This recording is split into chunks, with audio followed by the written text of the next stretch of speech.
Hey, I'm Brandon with Huma Huma Woodworking, and today I'm going to show you how to save some money and fill in knots and cracks on the cheap.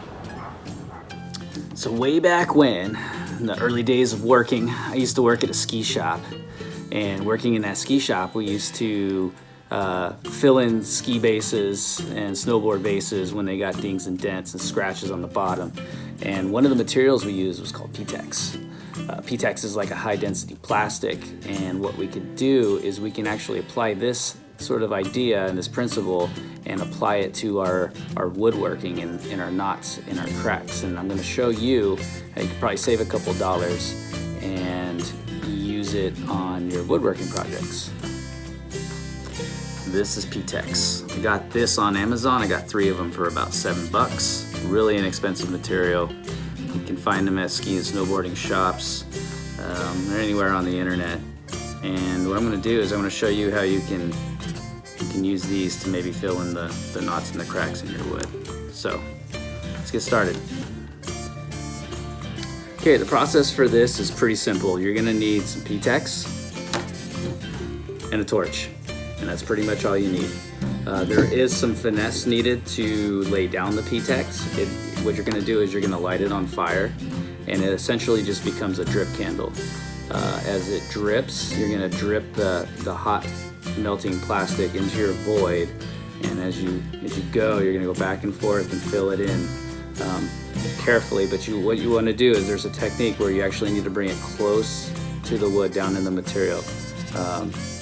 One thing to keep in mind, for example, I'm going to be filling voids in the bottom of a tabletop, not a top of a tabletop, because the wood I'm using is really porous, number one.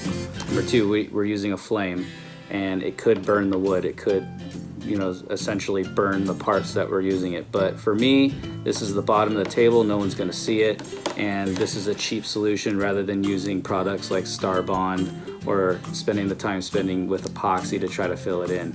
So this is sort of a shortcut for the areas that no one's going to be seeing. All right, so the first thing you want to do obviously is you're going to want to light it on fire. What I do is I'll get a scrap piece of wood to drip on, because this thing is going to start dripping pretty rapidly. You notice the further out the flame, the better it lights on fire.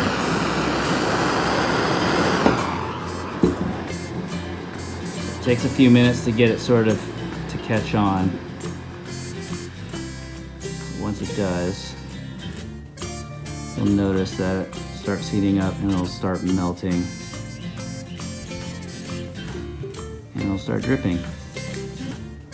Now what I like to do is, as it's dripping, I like to roll the P-Tex, because what'll happen is it'll start to droop down as it gets hot. So we'll take it and we'll roll it. And here I got a void right here in the table. This crack right here I'm gonna fill.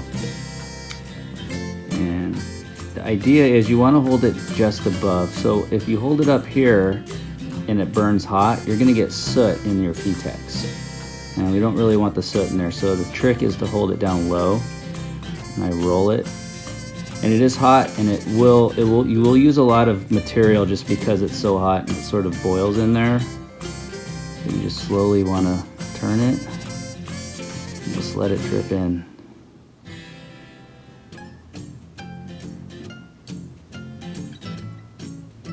What you want to avoid doing is laying it down and then pulling it. It's better to just let it drip in. And I'm slowly rolling this P-Tex in my fingers back and forth just to keep it sort of from, it'll get really hot and just start dumping down rapidly if you do that. Or it'll melt and it'll start sort of sagging down and dripping. The whole stick will come down.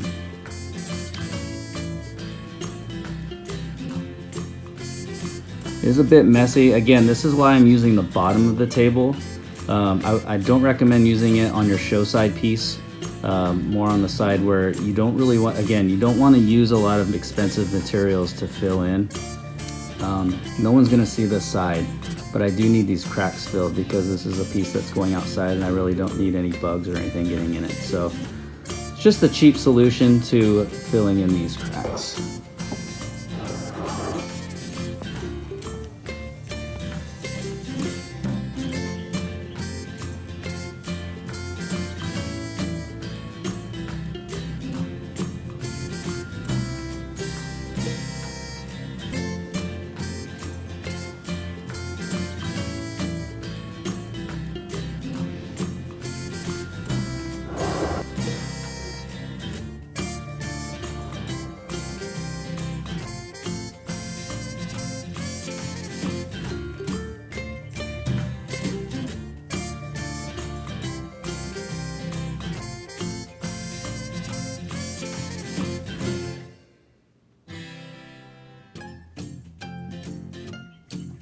Sometimes because it gets so hot, that void will have a hard time filling. So what I like to do is sometimes I'll stop, I'll let it cool down and come back a few minutes later after this plastic is sort of become a little bit closer to room temperature, and then go back in, and it should fill in pretty easy.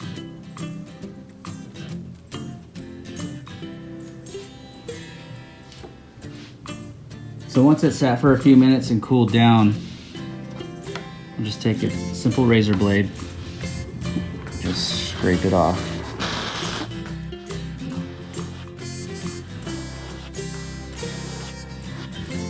Material is soft enough, it comes right up.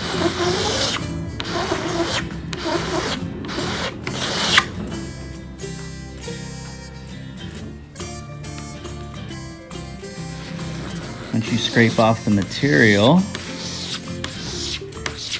you just go back in with the sander. Sand it off.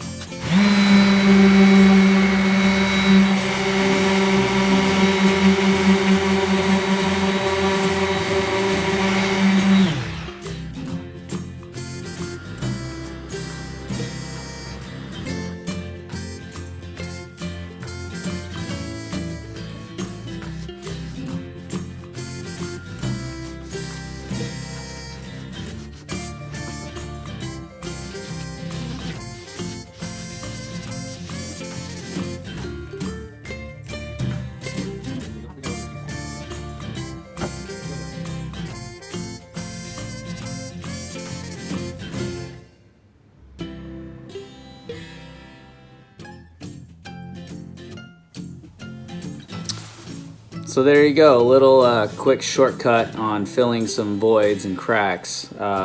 Just keep in mind, this is not something for like the table surface that you're going to be showing on your piece. This is more of a shortcut or a cheap way to fill in the voids on the back side of things that people aren't really going to notice or see. Rather than using like a whole bunch of Starbond, or taking the time to fill up, to mix up some epoxy or something. Just another option to use, which is just some cheap P-Tex that you can get on the internet. So hope this helps. Give it a try. Do a little practice first before you do it on the piece you're working on. But yeah, good luck and thanks for watching.